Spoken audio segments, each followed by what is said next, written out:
Hallelujah. प्रभु यीशु मसीह के नाम में आप सबको शालोम, जय मसीह की। आइए हम प्रभु के वचन में से तीसरा यूहन्ना की पत्री 2 पद पढ़ेंगे। तीसरा यूहन्ना की पत्री 2 पद, 1 अध्याय है उसमें। हे प्रिय, मेरी ये प्रार्थना है कि जैसे तू आत्मिक उन्नति कर रहा है वैसे ही तू सब बातों में उन्नति करे और भला चंगा रहे। परमेश्वर का दास यहां परमेश्वर की इच्छा के अनुसार प्रार्थना कर रहा है यूहन्ना के लिए, जिसको उसने पत्री यूहन्ना ने पत्री लिखी। तो पत्री जिनको लिखी उनके लिए परमेश्वर का दास प्रार्थना कर रहा है कि हे प्रिय, जो हमारे प्यारे होते हैं, जैसे आप सब मेरे लिए प्यारे हैं,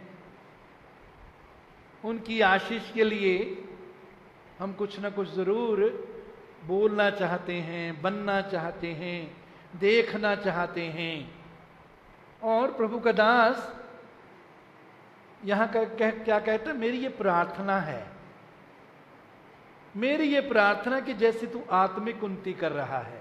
पहली बात कि हम आत्मिक उन्नति करें।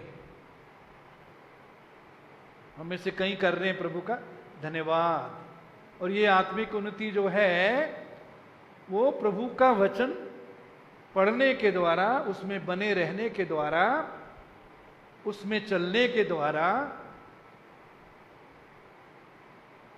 और प्रभु की उपस्थिति में रहने के द्वारा, उस पर विश्वास करते हुए चलते हैं, उसकी आज्ञा मानते हुए चलते हैं, तो हमारी आत्मिक उन्नति होती है। कलीसिया में लगातार बने रहते हैं, इतवार को लगातार आते हैं, हमारी आत्मिक उन्नति होती है। प्रभु के साथ और दूसरों के साथ जब हमारा संबंध सही होता है, उसमें संबंध में बने रहते हैं, तो हमारी आत्मिक उन्नति होती है। और प्रभु का दास करे कि जैसे तू आत्मिक उन्नति कर रहा है, आप में से बहुत हैं आत्मिक उन्नति कर रहे हैं, कईयों को जरूरत है आत्मिक उन्नति में बढ़ने की। वैसे ही तू सब बातों में उन्नति करे। आत्मिक उन्नति करने वालों के लिए प्रभु का सेवक क्या प्रार्थना कर रहे हैं? परमेश्वर की इच्छा के अनुसार प्रार्थना कर रहा है। जो ये प्रार्थना कर रहा है, यही परमेश्वर की इच्छा है कि तू सब बातों में उन्नति करे। कितनी बातों में उन्नति करे जी?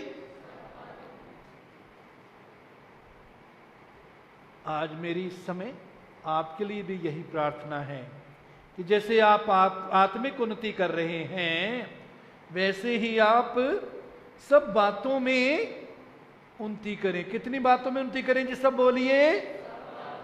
कितनी बातों में? सब बातों में। कौन कौन सी बातों में? आत्मिक बातों के साथ साथ, आत्मिक बातों में उन्नति में जब हम बढ़ते हैं तो हमारा स्वभाव यीशु जैसा बनता जाता है, हम बदलते जाते हैं, हम प्रभु के आनंद में बढ़ते जाते हैं, प्रभु के प्रेम में बढ़ते जाते हैं, आत्मा के फल से लदे हुए हम आगे बढ़ते जाते हैं, उसकी पवित्रता में बढ़ते जाते हैं। सब बातों में उन्नति करें। आत्मिक उन्नति के साथ साथ सब बातों में उन्नति करें। वो कौन सी बातें हैं? उसमें हमारी तंदुरुस्ती भी है। आत्मिक तंदुरुस्ती के साथ साथ शारीरिक तंदुरुस्ती भी। ये परमेश्वर की इच्छा है। वो हमें तंदुरुस्त रखना चाहता है और बीमारी से चंगाई देना चाहता है। यदि बीमारी आ जाए, उससे प्रभु चंगाई देना चाहता है और हमें तंदुरुस्त रखना चाहता है, ताकतवर रखना चाहता है। इसके साथ साथ और किस बात में प्रभु चाहता है हम उन्नति करें? वो चाहता है कि आर्थिक रूप से हम उन्नति करें, पैसे में भी हम उन्नति करें। पैसे से जो चीजें खरीदी जाती हैं उनमें भी हम उन्नति करें, ताकि हम प्रभु की महिमा करें, प्रभु के राज्य को बढ़ाएं, हम दूसरों के लिए भी आशीष बन सकें। ये परमेश्वर की इच्छा है। इसके अलावा किस बात में प्रभु चाहता है हम उन्नति करें? संबंधों में, परमेश्वर के साथ साथ एक दूसरे के साथ हमारे नजदीकी के संबंध हो, गूढ़े संबंध हो, गहरे संबंध हो, परिवार में, माता पिता बच्चों में, पति पत्नी में, परिवार में और जितने लोग हैं उनके साथ, पड़ोसियों के साथ, रिश्तेदारों के साथ, जहां हम काम करते हैं, जो लोग हमारे पास आते हैं उनके साथ हमारे संबंध अच्छे हों, मजबूत हों। फिर किस बात में प्रभु चाहता है हम उन्नति करें? कि हमारे इर्द गिर्द पर हम प्रभाव डालने वाले, असर डालने वाले हों। इसलिए जब प्रभु ने कहता है तुम जगत की ज्योति हो, तुम पृथ्वी के नमक हो, ये जगत की ज्योति बनना, नमक बनना, ये क्या है? प्रभु के लिए, उसके राज्य के लिए दूसरों के जीवन में प्रभाव डालना। और जब इस प्रभाव में हम बढ़ते हैं तो परमेश्वर हमें आदर में भी बढ़ाता है। आदर में भी प्रभु चाहता है हम उन्नति करें। ये वचन जब आप सुन रहे हैं, अपने जीवनों को जांचिए, परखिए, क्या इन बातों में हम उन्नति कर रहे हैं या अभी हमें करने की जरूरत है। यदि कर रहे हैं, परमेश्वर को धन्यवाद करें और उस उन्नति में बने रहें, उसमें बढ़ते रहें। और यदि कोई क्षेत्र ऐसा है जिसमें अभी उन्नति नहीं कर रहे, जिसमें अभी पीछे हैं, नीचे हैं, उसमें उन्नति कर सकते हैं। परमेश्वर की इच्छा है कि हम सब बातों में क्या करें जी? सब बातों में क्या करें? जोर से बोला करें। सब बातों में क्या करें जी? सब बातों में क्या करें? सब बातों में क्या करें? उन्नति करें। आत्मिक रीति से उन्नति करें, शारीरिक तंदुरुस्ती, शारीरिक ताकत, बुद्धि में उन्नति करें, आर्थिक साधन, आर्थिक स्थिति परमेश्वर हमारी अच्छी करना चाहता है, उसमें भी हमको बढ़ाना चाहता है। फिर संबंध एक दूसरे के साथ, संबंधों को प्रभु चाहता है मजबूत हो। यदि संबंध कमजोर हैं, इस क्षेत्र में भी प्रभु सहायता करना चाहता है।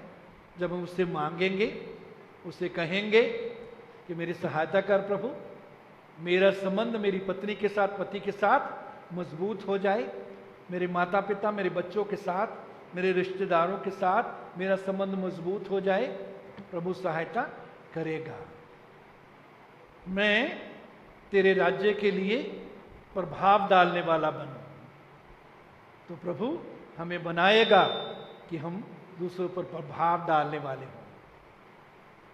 वो हमें आदर में बढ़ाएगा। मेरे चीजों, वैसे ही तू आत्मिक उन्नति करे और भला चंगा रहे। भला चंगा रहे मतलब तंदुरुस्त रहे, ताकतवर रहे। मेरे अजीजों, आज हम जिस वचन के बारे में अध्ययन करेंगे बहुत ही महत्वपूर्ण है। पिछले हफ्ते भी हमने परमेश्वर के दास से इसके बारे में सीखा। हम कुछ और आगे आज बढ़ेंगे, आगे चलेंगे। ये बात जब मैंने आपको बोली, आप में से कई समझदार हैं, कई समझ गए होंगे कि मैं क्या बोलने जा रहा हूं। और हो सकता है कुछ के मन में ये विचार आ रहा होगा, लो फिर वही बात,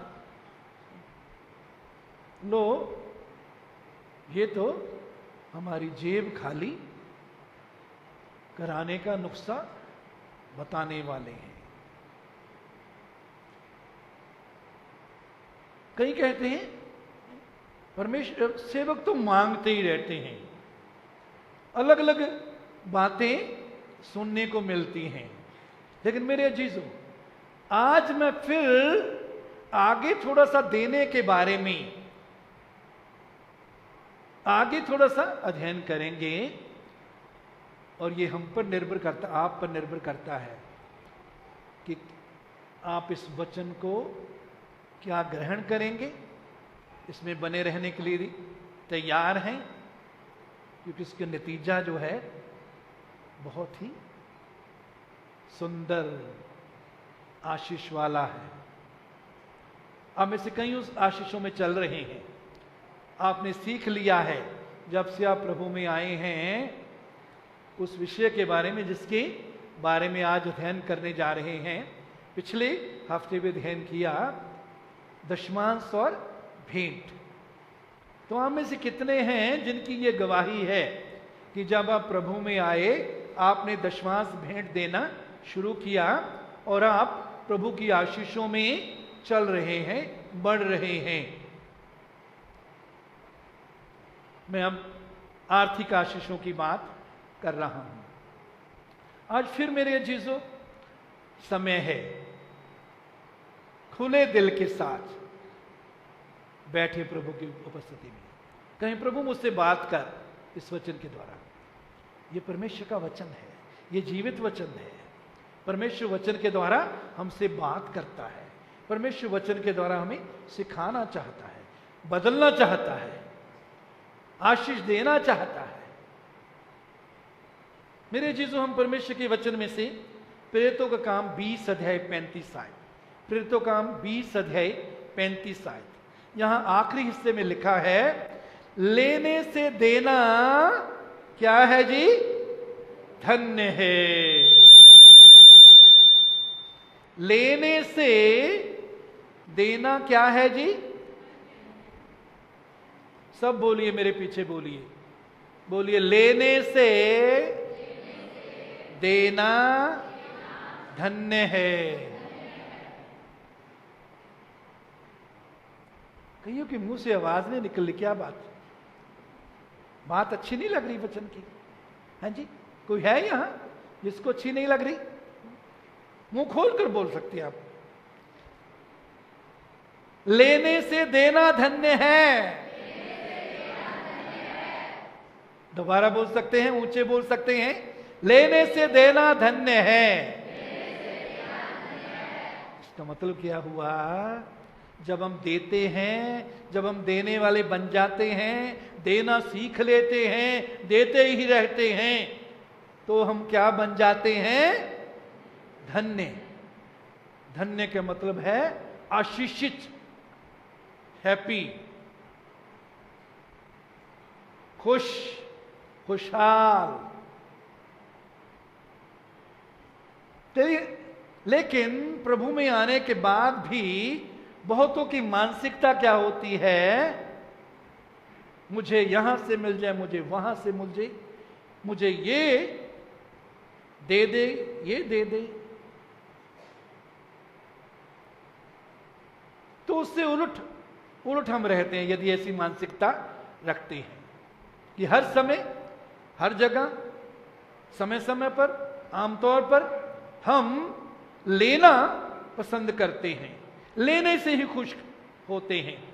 यदि मुझको कुछ दे, कोई दे दे तो मैं बहुत खुश होऊंगा। वचन क्या कहता है? लेने से देना धन्य है। जब हम देने वाले बन जाते हैं, वचन क्या कहता है? हम क्या बन जाते हैं जी? आवाज तो निकालो। हाँ जी, धन्य, धन्य बन जाते हैं हम।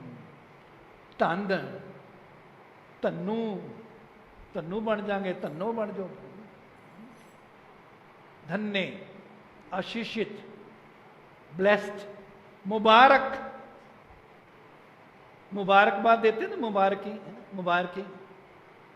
देने वाले मुबारक बन जाते हैं, धन्य बन जाते हैं, आशीषित बन जाते हैं। इसके उलट यदि हम हर समय लेना चाहते हैं, लेना चाहते हैं, लेना चाहते हैं, तो धन्य के उलट क्या है? धन्य के उलट क्या है? कोई हिंदी जानता है? धन दे उलट है शराबी। धन्य के उलट है श्रापित। और जब श्राप होता है तो हमारी कितना भी मिल जाए, हमारी जरूरतें पूरी नहीं होती। हम छेद वाली थैली में डालते हैं। छेद वाली थैली का मतलब है, थैली में डाल आता तो है, लेकिन जिस थैली में हम डालते हैं वो छेद वाली है, उसमें से निकल जाता है।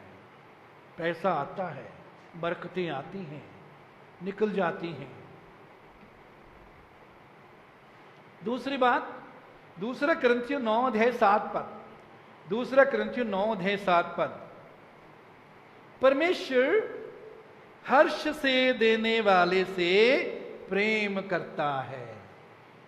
परमेश्वर खुशी से देने वाले से प्रेम करता है। वैसे तो परमेश्वर सबसे प्रेम करता है, जो नहीं भी देते उनसे भी प्रेम करता है। जैसे मां बाप उनके परिवार में जितने बच्चे पैदा होते हैं सब बच्चों को वो प्रेम करते हैं। करते हैं या नहीं करते जी? मां बाप उन सब बच्चों को जो परिवार में पैदा होते हैं सबको प्रेम करते हैं। बताइए करते हैं कि नहीं करते जी? हैं जी? एक जन बोल रहा है, यहां पिता बैठे हैं, माताएं बैठी हैं, बच्चा बुरा भी हो तो भी प्रेम करते हो कि नहीं? फिर बोला कर। मां बाप सभी बच्चों को प्रेम करते हैं, लेकिन जो बच्चा आज्ञाकारी होता है, सेवा करने वाला होता है, वो माता पिता के अंदर अंदर खास जगह बना लेता है, नजदीक और आ जाता है। परमेश्वर खुशी से देने वाले से क्या करता है जी? प्रेम करता है।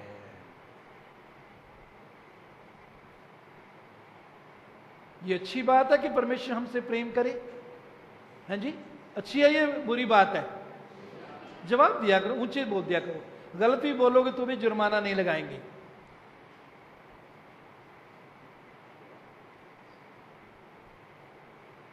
खुशी से देने वाले से परमेश्वर क्या करता है जी? प्रेम करता है। लूका 6:38 आखिरी भाग, लूका 6:38 आखिरी हिस्सा, दिया करो तो तुम्हें भी दिया जाएगा।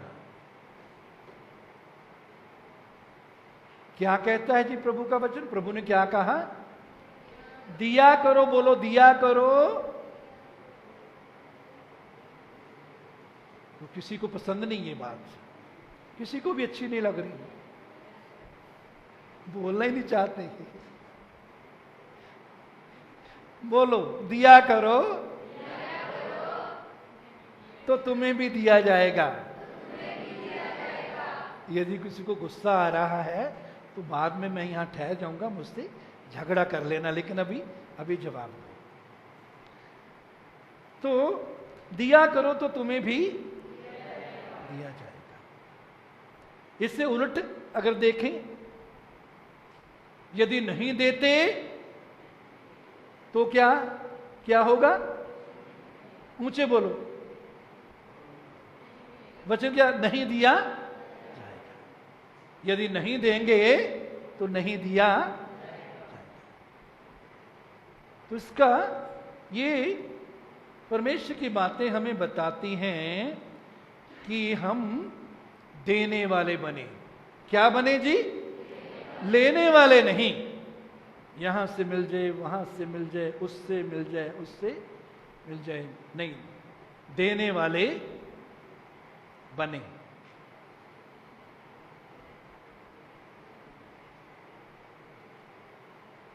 ये वचन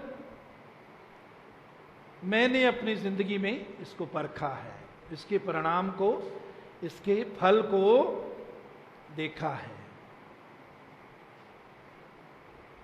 मेरे बच्चे, वो भी इस वचन को उन्होंने परखा है, इस वचन में बने हुए हैं। और हम में से कहीं भी हैं, कहीं चल रही हैं।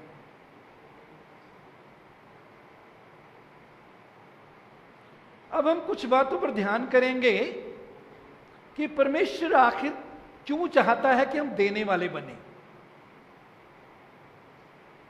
क्यों नहीं कि वो हमको लेने वाले बनने देना चाहता? क्यों चाहता कि हम देने वाले बने? क्यों उसने वचन में कहा देना लेने से धन्य है, खुशी से देने वाले से परमेश्वर प्यार करता है, दिया करो तो तुम्हें भी दिया जाएगा। क्या बिना देने के परमेश्वर हमें नहीं दे सकता? अब कुछ बातें देखेंगे, उन पर गौर करेंगे कि क्यों परमेश्वर चाहता है कि हम देने वाले बने। पहली बात, परमेश्वर देने वाला है। हमारा परमेश्वर, हमारा पिता क्या है जी? हमारा परमेश्वर क्या, कौन है? देने वाला है। हम उसके बच्चे हैं और उसके बच्चे होने के नाते वो हमसे भी चाहता है कि हम उसके समान बने।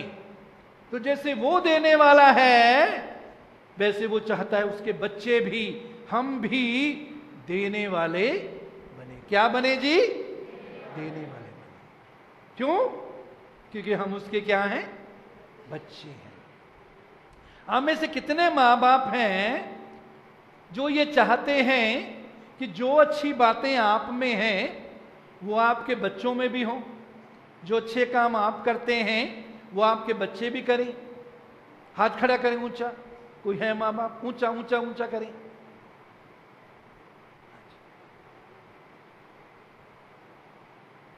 हम सब चाहते हैं कि जो अच्छे काम हम करते हैं हमारे बच्चे भी वही अच्छा काम करें।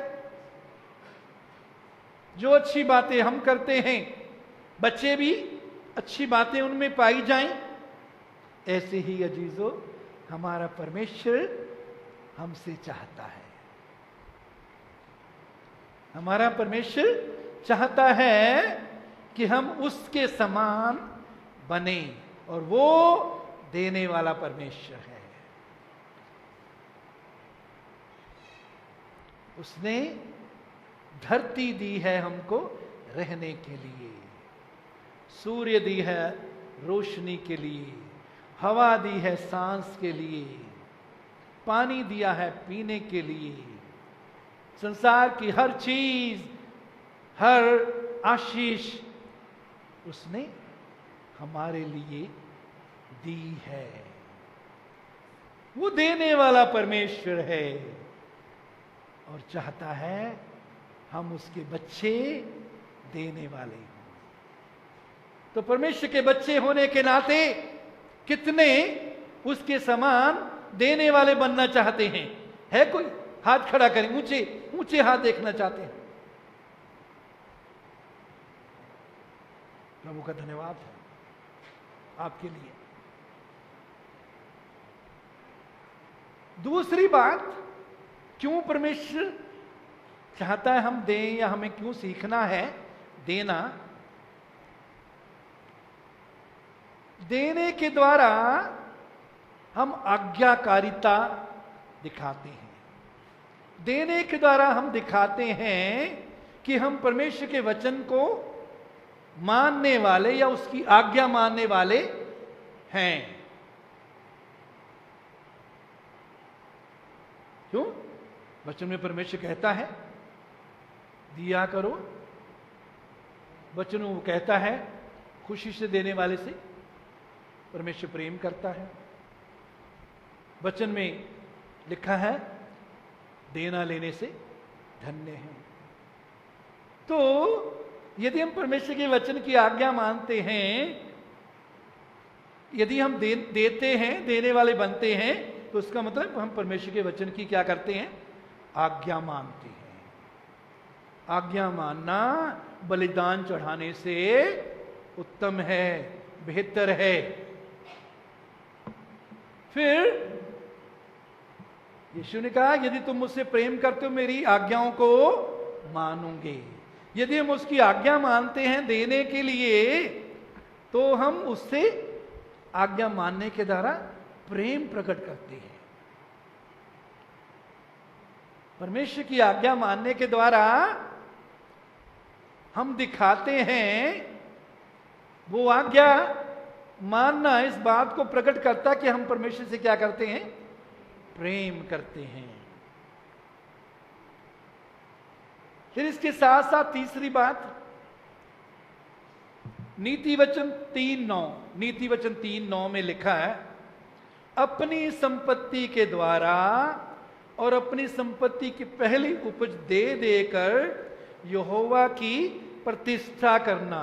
प्रतिष्ठा का मतलब है इज्जत करना, आदर करना। अपनी संपत्ति के द्वारा, अपनी संपत्ति में से परमेश्वर के लिए और दूसरों के लिए देने के द्वारा और संपत्ति की पहली उपज देकर हम क्या करते हैं जी? परमेश्वर का क्या करते हैं? परमेश्वर का जी आदर, इज्जत करते हैं परमेश्वर की। तो हमने यहां कुछ बातें सीखी कि हमारा परमेश्वर देने वाला है, उसके बच्चे होने के नाते वो चाहता है कि हम भी उसके समान देने वाले बने, और देने के द्वारा हम आज्ञाकारिता दिखाते हैं। हम परमेश्वर के आज्ञाकारी हैं। आज्ञा मानने के द्वारा हम दिखाते हैं कि हम उससे प्रेम करते हैं, और देने के द्वारा हम उसका आदर करते हैं, इज्जत करते हैं।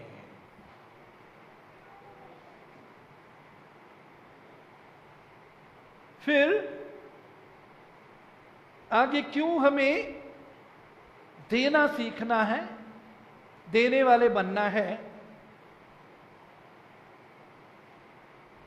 क्या आप जानते हैं कि जब हम देते हैं, देने के द्वारा हम परमेश्वर के सहकर्मी बनते हैं, परमेश्वर के साथ काम करने वाले बनते हैं।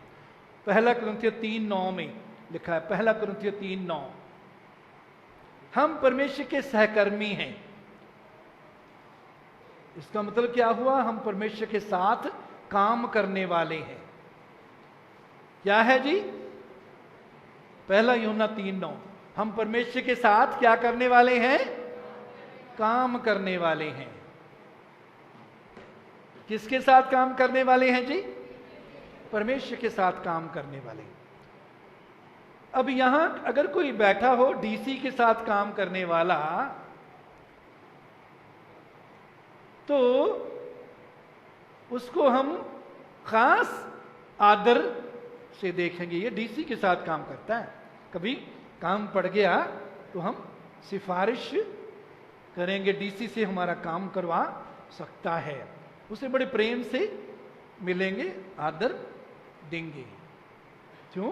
क्योंकि वो डीसी के साथ काम करता है। मेरे अजीजों, जब हम परमेश्वर के साथ काम करते हैं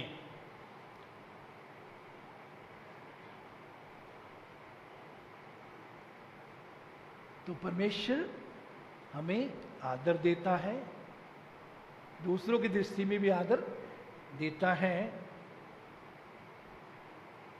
क्योंकि हम उसके सहकर्मी, उसके साथ काम करने वाले बन जाते हैं। कैसे बनते हैं?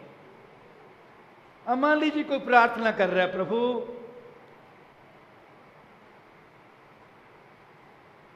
मेरे पास गैस का चूल्हा नहीं है, ये लकड़ियां बहुत महंगी हैं, लकड़ियां दूर से लानी पड़ती हैं, प्रभु गैस का चूल्हा दे दे। कोई प्रार्थना कर रहा है या कर रही है, और जब आप उसके बारे में या तो सुनते हैं या देखते हैं उसकी जरूरत को, या प्रभु किसी न किसी रीति से किसी के द्वारा आप पर यह प्रकट कर देता है कि उसकी ये जरूरत है, उसको चूल्हे की जरूरत है, और जब हम उसकी वो चूल्हा खरीदने में मदद करते हैं तो इसका मतलब क्या हुआ?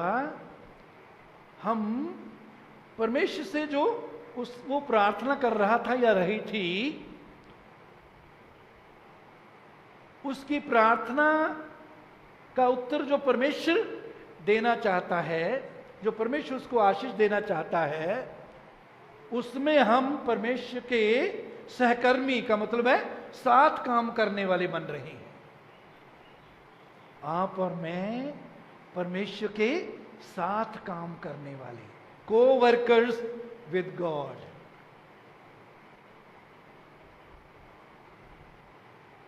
देख रहे हैं कितना महत्वपूर्ण है देना सीखना।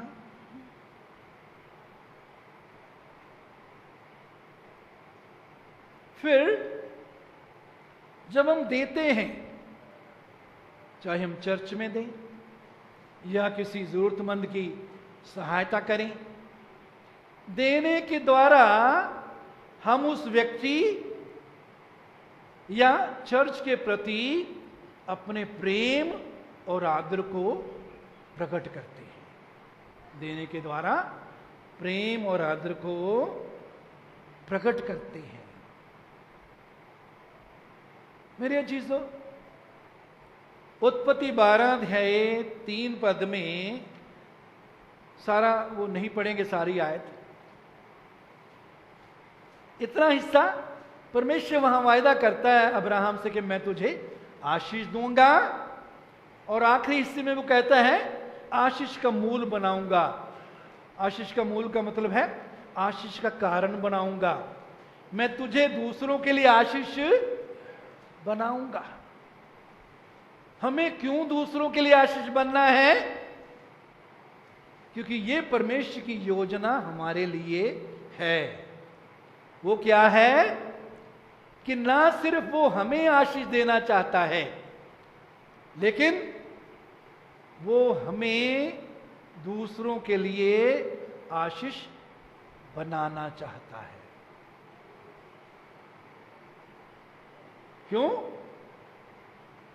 वो हमें सिर्फ हमें ही आशीष नहीं देना चाहता, इतनी आशीष देना चाहता है, ऐसा मन हमारे अंदर डालना चाहता है, ऐसा अनुग्रह हमें देना चाहता है कि वचन के द्वारा हम इस बात को सीख जाएं कि हम देने वाले बने। क्यों? क्योंकि वो हमको सिर्फ आशीष ही नहीं देता, आशीष ही नहीं देना चाहता, हमको दूसरों के लिए आशीष बनाना चाहता है।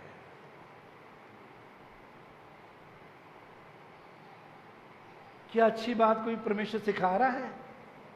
कोई सीख रहा है तो हाथ खड़ा करें।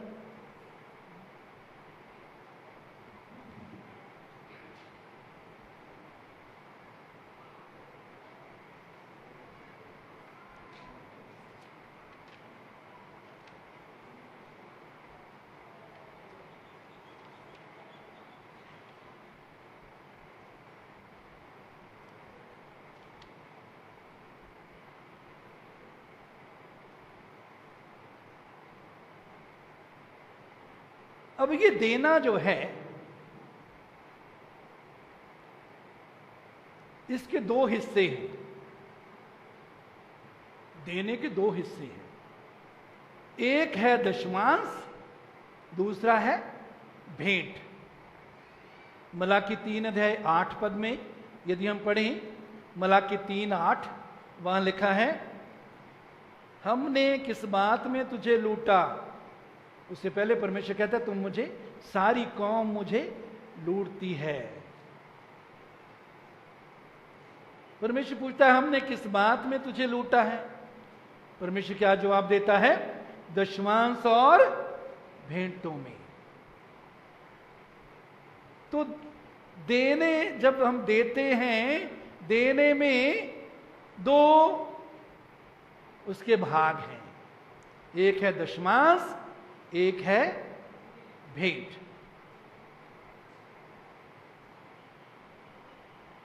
मेरे चीजों,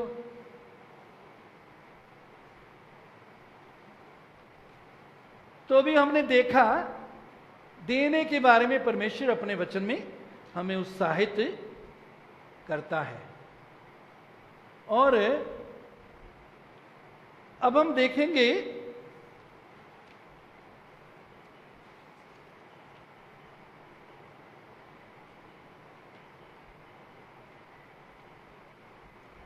दशमांश के बारे में। जैसे परमेश्वर के दास ने भी इसके बारे में टच किया था, बताया था कि बहुत से लोग शिक्षा देते हैं कि नए नियम में दशमांश देने की जरूरत नहीं। और कई बार जब YouTube पर हम सुनते हैं ऐसी शिक्षा, तो उसका प्रभाव हम पर भी पड़ता है। लेकिन मेरे जो परमेश्वर के वचन से फिर कुछ देखेंगे। लेवियों 27:30, लेवियों 27:30, यहां लिखा है, फिर भूमि की उपज का सारा दशमांश, चाहे वह भूमि का बीज हो, चाहे वृक्ष का फल, वह यहोवा ही का है, वह यहोवा के लिए पवित्र है।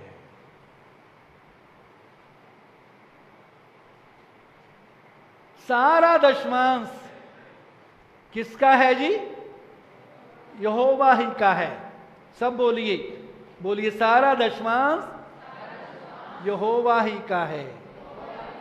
सारा दशमांश यहोवा की ही का है। दशमांश परमेश्वर के लिए पवित्र है। बोलिए, दशमांश परमेश्वर के लिए पवित्र है। दशमांश परमेश्वर के लिए पवित्र है। जब किसी वस्तु को पवित्र हम कहते हैं, उसका मतलब पता क्या है? उसका मतलब है खास मकसद के लिए, खास व्यक्ति के लिए अलग की हुई। कितनों को बर्फी पसंद है?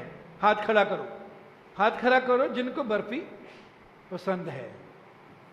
कईयों को नहीं है, कोई बात नहीं, आपको हो जाएगी, लगने लग हो जाएगी।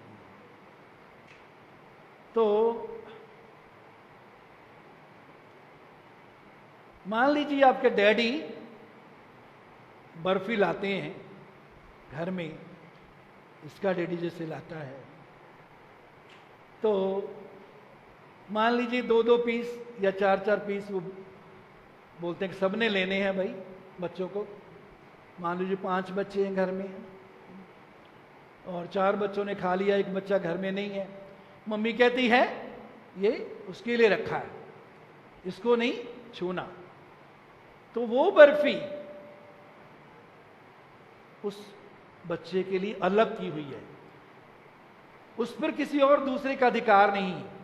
अगर दूसरा बच्चा उसको खाएगा तो उसके लिए वो पाप गिना जाएगा, वो चोरी गिनी जाएगी। क्यों? क्योंकि वो बर्फी उस बच्चे के लिए है जिसके हिस्सा रखा है। आपको कितनी भी पसंद हो बर्फी, यदि आपको चुरा के खा लेंगे तो आप क्या करने वाले बनेंगे? चोरी करने वाले, लूट करने वाले, लुटेरे। उससे दूसरों के सामने यदि कहीं इतने दिलेर होते हैं, सबके सामने ले लेते हैं, फिर क्या बनेंगे आप? डाकू। डाकू जो होता है सबके सामने डाका डालता है। तो मेरे कहने का मतलब है, परमेश्वर के वचन में लिखा कि 10वां हिस्सा जो है वो परमेश्वर का है, वो परमेश्वर के लिए पवित्र है। और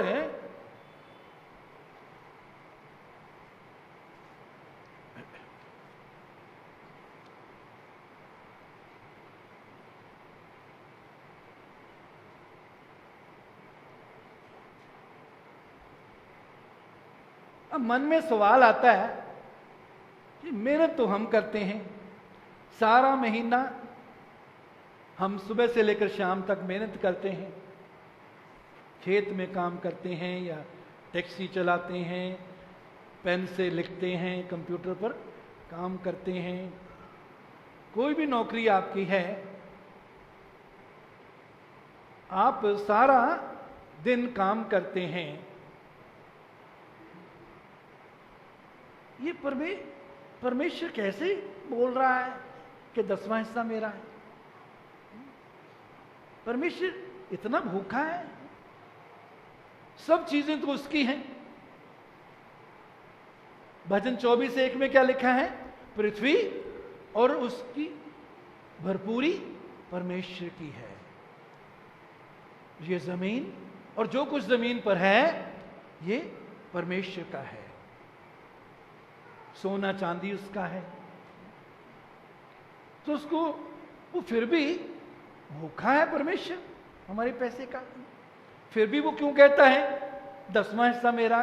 क्या वो लालची है जी?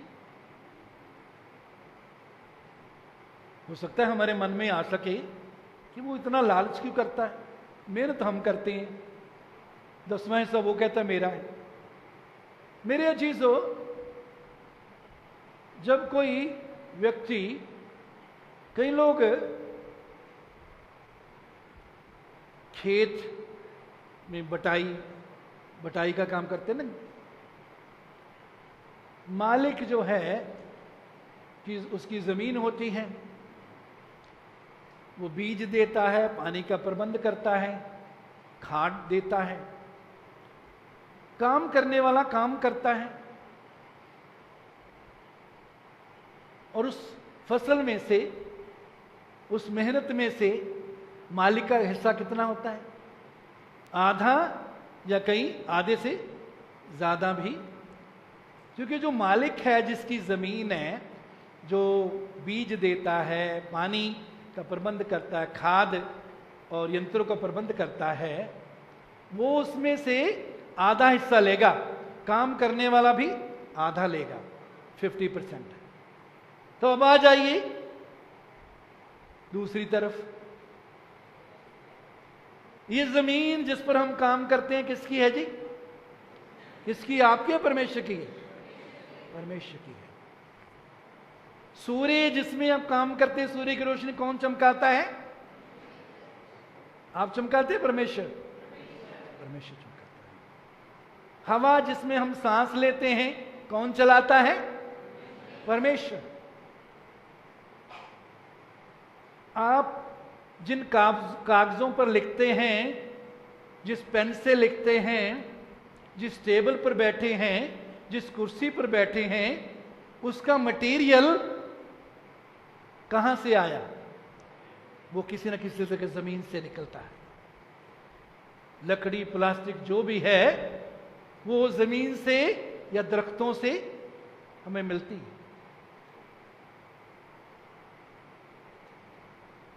बिल्डिंग बनी हुई जिसमें हम काम करते हैं, ईंटों से बिल्डिंग बनी है, सीमेंट से प्लास्टर किया हुआ है, छत, सब कुछ जो भी मटेरियल है वो जमीन से निकलता है, पृथ्वी से निकलता है। किसने इसको बनाया है? परमेश्वर ने। किसने बनाया है जी? किसने बनाया है? परमेश्वर ने। सब कुछ तो परमेश्वर का है। परमेश्वर इतना भला है, जब हम काम करते हैं, काम करने के बाद वो आधा नहीं मांगता, वो जमीन के मालिक के समान आधा हिस्सा नहीं मांगता। सब कुछ उसका है। वो कहता है मेरा हिस्सा कितना है? 10वां हिस्सा। और परमेश्वर के वचन में से हम देखते हैं कि क्यों परमेश्वर ने 10वां हिस्सा ठहराया, ताकि लेवी और उनके वंश जो सेवा करते थे, हैकल में, मंदिर में सेवा करते थे, उनके लिए, उनकी सेवा के लिए, उनकी जरूरतों को वो पूरी हों, उसके लिए परमेश्वर ने ये नियुक्त किया था दशमांश। इसलिए परमेश्वर कहता है वो मेरा है, क्योंकि वो मेरी सेवा कर रहे हैं। जिनको दशमांश मिलेगा वो मेरी सेवा कर रहे हैं। मेरे चीजों, नए नियम में प्रभु ने क्या कहा? मत्ती 23:23 में, मत्ती 23:23, हे कपटी शास्त्री और फरीसियों, तुम पर हाय, तुम पुदीने और सौंफ और जीरे का दशमांश तो देते हो, परंतु तुमने व्यवस्था की गंभीर बातों को अर्थात न्याय और दया और विश्वास को छोड़ दिया है। चाहिए तो था कि इन्हें भी करते रहते और उन्हें भी ना छोड़ते। प्रभु यहां शास्त्रियों और फरीसियों से कह रहा है कि तुम 10वां हिस्सा तो देते हो, लेकिन व्यवस्था की और बड़ी या गंभीर बातें, न्याय, दया, विश्वास, इसको तुमने छोड़ दिया। वो भी करते रहते, दशमांश भी देते रहते, और ये भी करो, न्याय करो, दया करो, विश्वास रखो। तो यीशु ने यहां ये नहीं कहा कि अब तो समय खत्म हो गया भाई, अब दशमांश देने की तुमको जरूरत नहीं। वो कहता वो भी करते रहो, दशमांश भी देते रहो। उसने ये भी नहीं कहा कि नए नियम में, नए नियम की जो कलीसिया होगी उसको दशमांश देने की जरूरत नहीं होगी, ये भी नहीं कहा। मेरी चीजों, उसके बाद हम देखते हैं इब्रानियों 7 अध्याय 1 और 2 पद।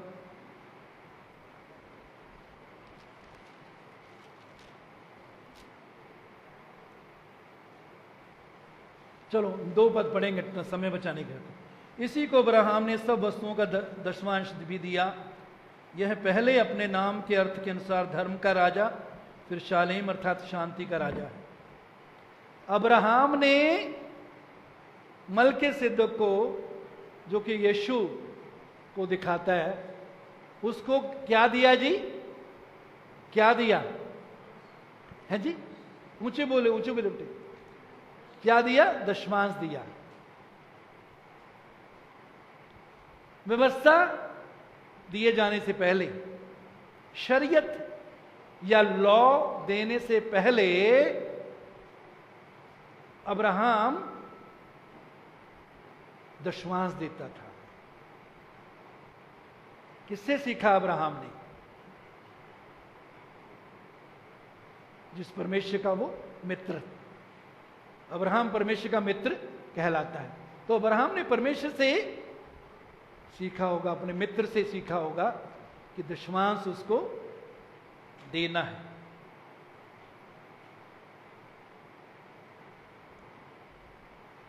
प्रेरितों 10 अध्याय 4 पद, प्रेरितों 10:4, वहां लिखा तेरी प्रार्थनाएं और तेरे दान स्मरण के लिए परमेश्वर के सामने पहुंचे हैं। कुरनेलियुस को पत्रस कह रहा है कि तेरी प्रार्थनाएं और दान समरण के लिए परमेश्वर के सामने पहुंचे हैं। परमेश्वर ने तेरी प्रार्थनाओं को याद किया है, परमेश्वर ने तेरे दान को याद किया है। कुरनेलियुस के पास हो सकता है दशमांश की शिक्षा नहीं थी, क्योंकि वो गैर यहूदी था, उसके पास दशमांश की शिक्षा नहीं थी, इसलिए दशमांश का यहां जिक्र नहीं है। लेकिन ये हम जरूर बात देखते हैं कि जो हम प्रार्थना करते हैं, हम देते हैं, जिसमें दशमांश और भेंट होती है, वो परमेश्वर के सामने पहुंचता है। तेरी प्रार्थना में तेरे दान स्मरण के लिए, याद के लिए परमेश्वर उसको याद करता है। जब परमेश्वर उसको याद करता है प्रार्थनाओं को और हमारे दशमांश और भेंटों को याद के लिए परमेश्वर के सामने पहुंचे हैं, तो हमारा दशमांश और भेंट, हमारी प्रार्थनाएं परमेश्वर के सामने पहुंचती हैं। जब परमेश्वर के सामने पहुंचती हैं, परमेश्वर उनका उत्तर देता है। दशमांश प्रार्थना का उत्तर देता है, दशमांश और भेंट का उत्तर देता है। मेरे अजीजों,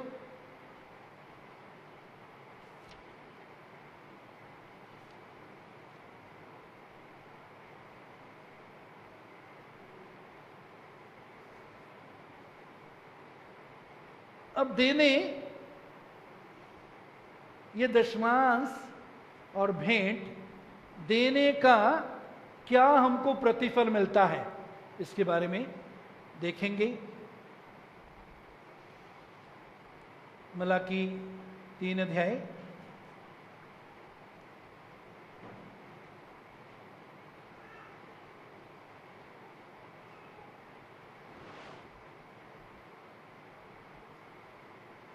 अगर हम 7 से पढ़ लें तो अच्छा है, पूरा नहीं पढ़ेंगे 7 का, थोड़ा सा हिस्सा। परमेश्वर कहता है तुम मेरी ओर फिरो तब मैं तुम्हारी ओर फिरूंगा।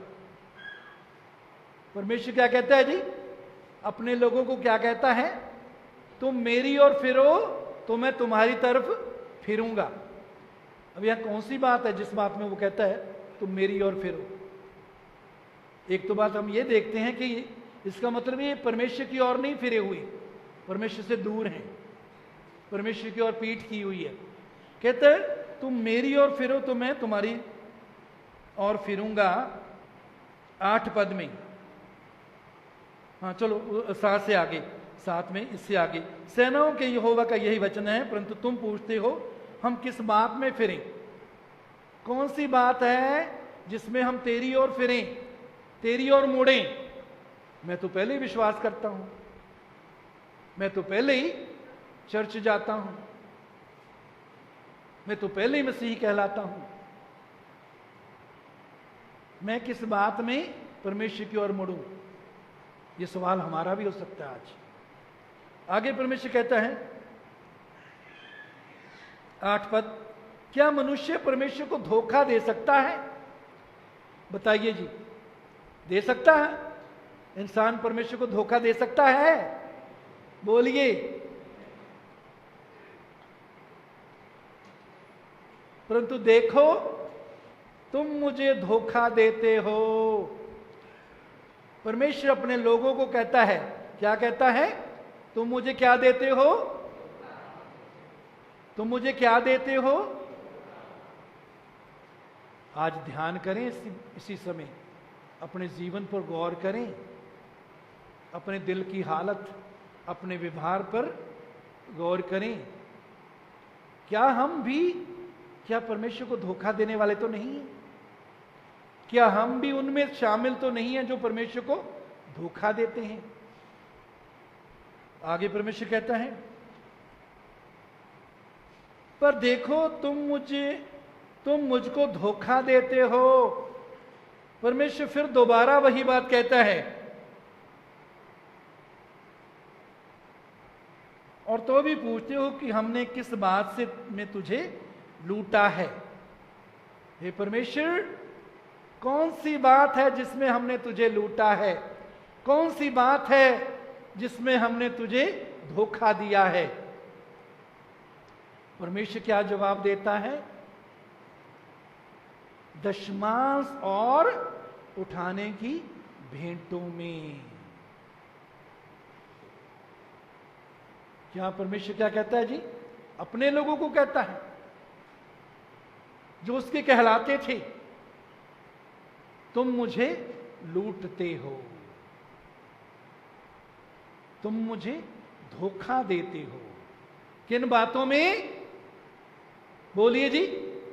दशमांश और भेंटों में। जब हम दशमांश और भेंट वफादारी से देते हैं, इसका मतलब है परमेश्वर को हम धोखा नहीं देते, परमेश्वर को हम लूटते नहीं, उसका हिस्सा उसे देते हैं।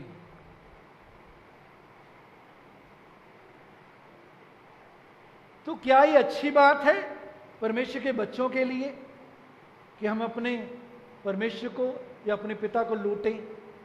हैं जी? कोई बोलता है, बोलेगा, कोई बताएगा? अच्छी बात है परमेश्वर को लूटना? अच्छी बात है परमेश्वर को धोखा देना? जी? मैं पूछूंगा नहीं, लेकिन सवाल कर रहा हूं,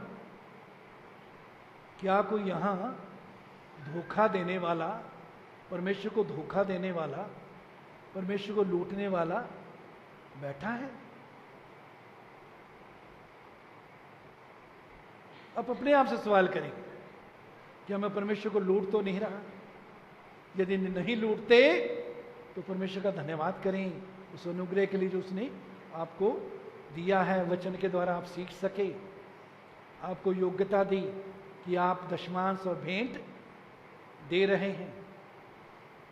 यदि नहीं, इसमें वफादार नहीं, तो इसी समय प्रभु से माफी मांगिए। प्रभु मुझे क्षमा कर, मैंने तुझे धोखा दिया, दशमांश लगातार ना देने के कारण मैंने तुझे धोखा दिया, भेंट ना देने के कारण मैंने तुझे धोखा दिया, दशमांश भेंट ना देने के कारण मैंने तुझे लूटा। मैं आज से धोखा देने वाला नहीं बनना चाहता, आज के बाद मैं लुटेरा नहीं बनना चाहता, मैं तेरा बच्चा हूं, तेरे जैसा बनना चाहता हूं। फिर 9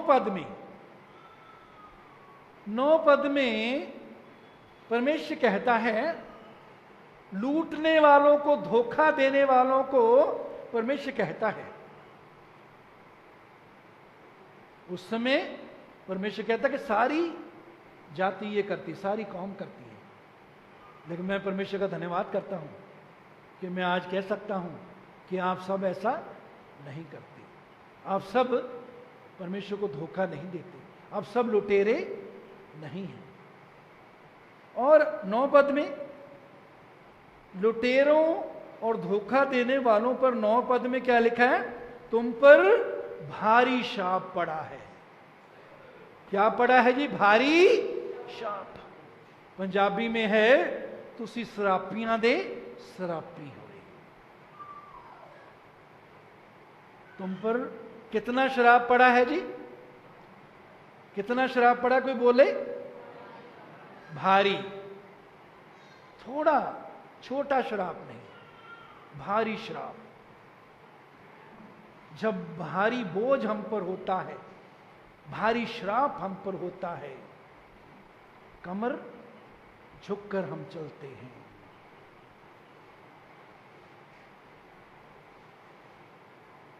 ये भारी श्राप, श्रापों के बारे में व्यवस्था विवरण 28 अध्याय आप पढ़ सकते हैं। आशीषों के बारे में भी, श्रापों के बारे में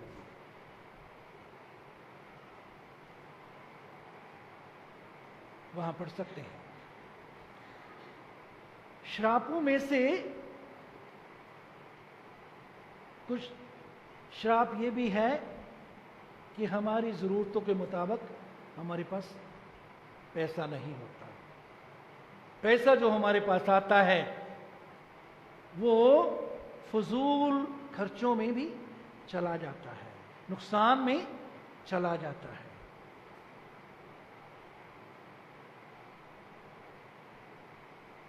जो खर्चे नहीं होने चाहिए घरों में, वो खर्चे हमको करने पड़ जाते हैं। ये शराब में आता है। बीमारियों पर पैसा खर्च हो जाता है, बीमारी भी श्राप है।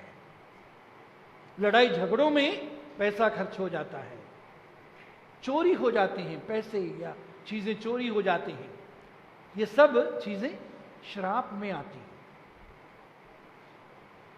तुम पर कितना श्राप पड़ा है? भारी श्राप पड़ा है। तुम पर भारी श्राप पड़ा है, ये वचन कहता है। लेकिन हम श्राप से छूट सकते हैं, हम श्राप से आजाद हो सकते हैं, श्राप से बाहर निकल सकते हैं। सारे दशमांश 10 पद, सारे दशमांश भंडार में ले आओ, सारे दशमांश भंडार में ले आओ। पूरा दशमांश, विश्वास योग्यता से दशमांश, ईमानदारी से दशमांश भंडार में ले आओ। आज भंडार चर्च भवन है, जहां आपकी आत्मिक सेवकाई आपको दी जाती है। भंडार में ले आओ कि मेरे भवन में भोजन वस्तु रहे। आज भोजन वस्तु वचन की सेवकाई है, या कलीसिया के द्वारा किए गए काम है। और सेनाओं का यहोवा ये कहता है कि ऐसा करके मुझे परखो। बाइबल में एक जगह परमेश्वर कहता है मुझे परखो, दूसरी जगह कहते परमेश्वर को ना परखो। लेकिन एक जगह दशमांश और भेंट देने के द्वारा कहता है मुझे परखो, मुझे परखो कि मैं आकाश के झरोखे या आकाश की खिड़कियां तुम्हारे लिए खोलकर तुम्हारे ऊपर अपरंपार आशीष की वर्षा करता हूं कि नहीं। कहता दशमांश और भेंट वफादारी से देने के द्वारा मुझे परखो। परमेश्वर कह रहा है, चुनौती दे रहा है, दावत दे रहा है, मुझे परखो भाई, कि मैं आकाश की खिड़कियां तुम्हारे लिए खोल दूंगा, बरकत की खिड़कियां खोल दूंगा, तुम्हारे पैसे पर आशीष होगी, तुम्हारा पैसा तुम्हारी जरूरतों पर लगेगा, वो चोरी नहीं होगा, नुकसान नहीं होगा, बीमारियों पर खर्च नहीं होगा, लड़ाई झगड़ों में खर्च नहीं होगा। मैं आकाश के झरोखे तुम्हारे लिए खोलकर तुम्हारे ऊपर अपरंपार आशीष की वर्षा करता हूं कि नहीं।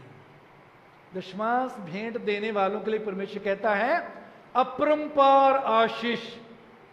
अपरंपार का मतलब है बहुतायत से आशीष।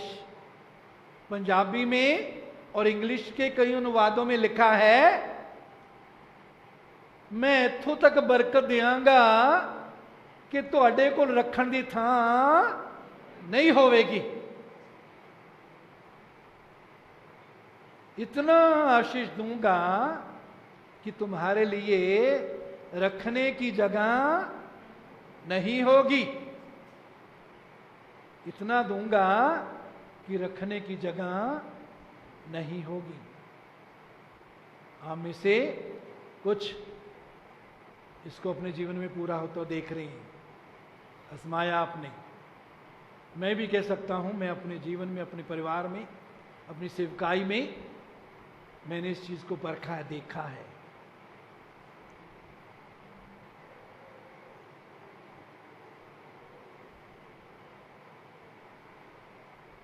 जिनको नहीं पता, कुछ नए आए हैं, उनको मैं अपनी गवाही बताना चाहता हूँ। वो शायद विश्वास करना उनके लिए मुश्किल होगा कि जब हम आए थे यहाँ नवांशहर में, प्रभु हमको लेकर आया, तो 2 रिक्शों में 2 हमारे बच्चे, हम दोनों, 4 हम थे, और 3-4 वो पुराने खाट बाण दे मंजे जिन्हों कहते हैं वो थे, 1-2 बॉक्स ट्रंक जिसको बोलते हैं, छोटा सा स्टूल और ये मेज, बस यही चीजें हमारे पास थी। आज मैं परमेश्वर का धन्यवाद करता हूं। बहुत से लोग, उनके दिमाग में कोई कीड़ा है, ज्यादातर चर्च से बाहर के लोगों की मैं बात कर रहा हूं, और आपने भी सुना होगा कि इनको पैसे आते हैं बाहर से, बहुत पैसे आते हैं, इसलिए ये ऐसे हैं। मेरे जीजो, हमारा परमेश्वर कौओं के द्वारा भी हमारी जरूरतों को पूरी करने वाला परमेश्वर है। तो वो काले, गोरे, भूरे, हर तरह के कौओं को इस्तेमाल कर सकता है, लेकिन हमारी आंखें उस पर लगी होनी चाहिए, कौओं पर नहीं।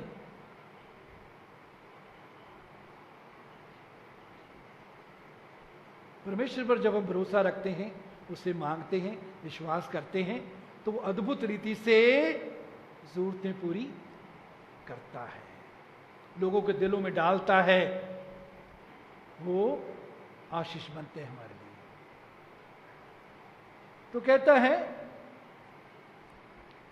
दशमांश और भेंट देना शुरू करो तो मैं आकाश की खिड़कियां तुम्हारे लिए खोलूंगा, इतनी बरकत दूंगा कि बरकत रखने की जगह नहीं होगी। इस बात को भी मैंने अपने जीवन में आजमाया है।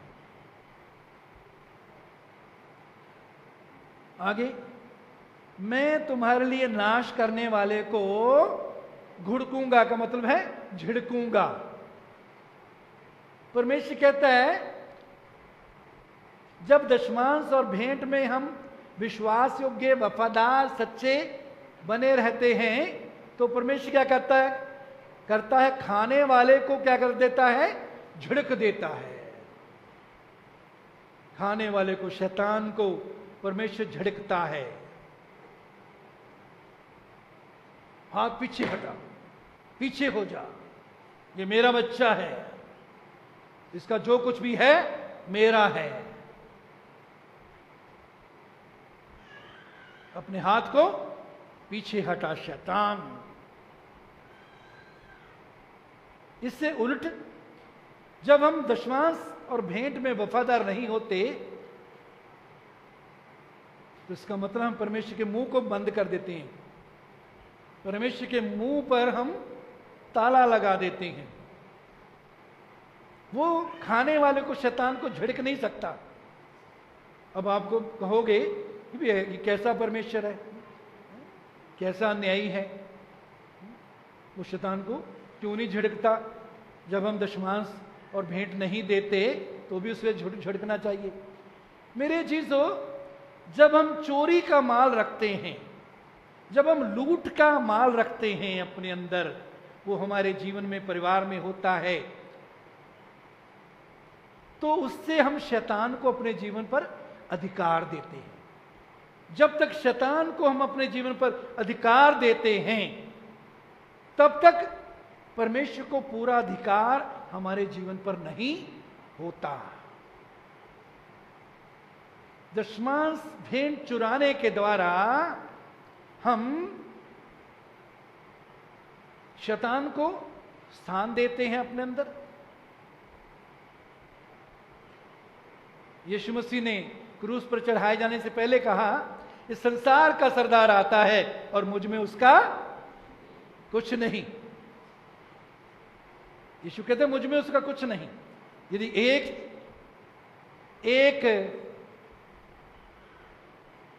एक अंश भी शैतान का कुछ होता तो शैतान को यीशु पर अधिकार होता। यीशु कहता है इस संसार का सरदार आता है, उसका मुझ में कुछ नहीं, उसका मुझ पर कोई अधिकार नहीं। जब हम शैतान की कोई चीज रखते हैं तो शैतान को अपने जीवन पर अधिकार देते हैं। इसलिए हमारे पैसे पर आशीष नहीं होती, हमारा पैसा ऐसे ही व्यर्थ चला जाता है। जो जरूरतें होती हैं वो पूरी नहीं होती। मैं तुम्हारे लिए नाश करने वाले को झिड़कूंगा। आप में से कितने चाहते हैं कि आपके लिए हमारा परमेश्वर नाश करने वाले को, शैतान को झिड़के? है कोई यहां बैठा है? हाथ ऊंचा करो जी जिन्होंने करना, शाबाश। परमेश्वर आपके लिए शैतान को झिड़केगा। जब परमेश्वर झिड़कता है तो शैतान का आपकी संपत्ति पर, आपके पैसे पर अधिकार नहीं होता।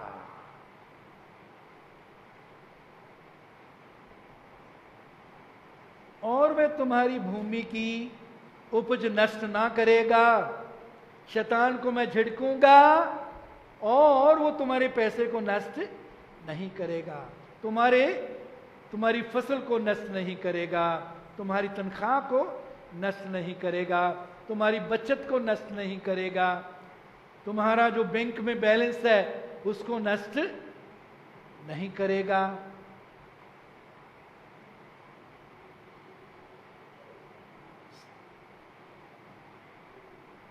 वे तुम्हारी भूमि की उपज नष्ट ना करेगा और तुम्हारी दाखलताओं के फल कच्चे ना गिरेंगे।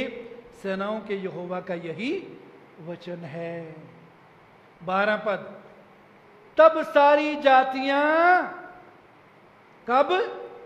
जब हम वफादारी से, ईमानदारी से, सच्चाई से दशमांश और भेंट देने लगते हैं, देते रहते हैं, तो कहते हैं सारी जातियां, तुम्हारे पड़ोसी, तुम्हारे रिश्तेदार, तुम्हारे साथ काम करने वाले, जो लोग तुम्हारे पास आते हैं, जहां आप जाते हो, वो सब तुमको क्या कहेंगे? धन्य कहेंगे। क्या कहेंगे जी? धन्य कहेंगे। वो ये नहीं कहेंगे ये बेचारा जाता तो चर्च में है, इसके बच्चों के पास अच्छे कपड़े नहीं, जूते नहीं, पूरे परिवार को 3 समय खाना भी नहीं मिलता।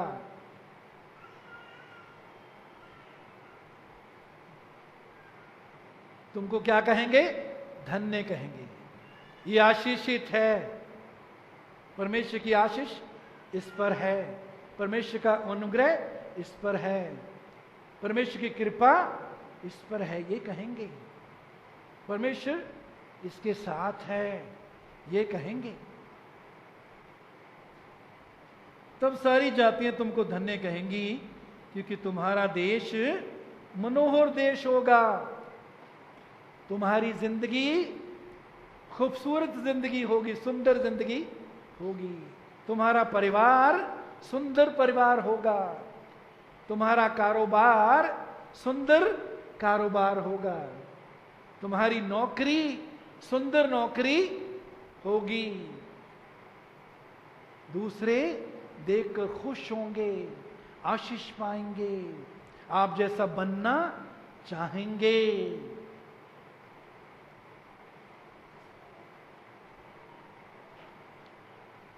तो दशमांश देना, भेंट देना घाटे का सौदा है जी या आशीष का है, लाभ का है?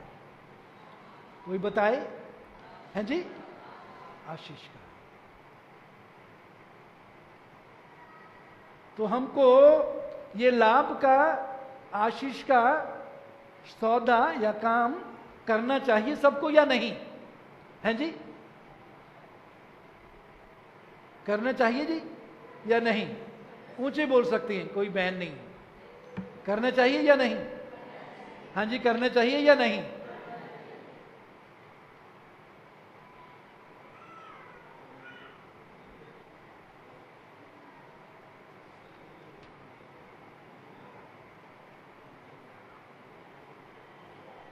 आज यही हम समाप्त करेंगे।